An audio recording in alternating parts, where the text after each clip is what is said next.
My name is Alan Merrick, and I take care of all the engineering side of the acoustics testing, meet with the customers, and provide all the data to the customer.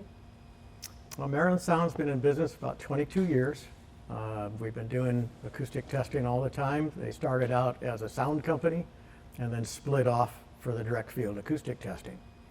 So we provide services to all the major providers of spacecraft. We come to their facilities and set up speakers and tear them down.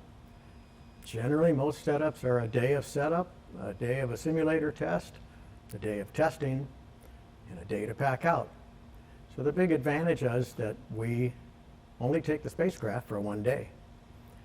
So anybody else has to go to another facility. They have to manage all the transportation, move all their people, ship them off to wherever the test site is. So they do test in a reverberant chamber. So all the people who work on the program can stay working on the program, and those need to be involved with the test only need to be there for the day of the test or whatever day they have their setup, instead of being there on site for a week to be available whenever they needed. Tomorrow we're doing a qualification level for this. It's a smaller rocket, so it's 138 dB. Most of the large spacecraft, the geosynchronous spacecraft, go to 146, and we do other testing up to 150 dB, including components and parts of the rockets, the engine rocket itself, and some of the aircraft munitions and things as well. We test in-house to verify the levels we can achieve and the number of speakers. Now, this whole test is 400 megawatts. The big geosynchronous ones are 750. So that's just the generator supply, and then the amplifiers bring up more than that. So we use a spectral dynamics controller. The latest version we have allows you to use 24 channels of input. So it's called a MIMO system, which is multi-in, multi-out. So you get the 24 microphones in, and you get whatever number of drives you want. The system used to be 16 by 16, and that was the only you can do. Now we have rectangular control, so we can do 24 by 3, 4, 8, up to 24 drives. We find it's most efficient for the power to use 8 drives. So the microphones give us all the inputs.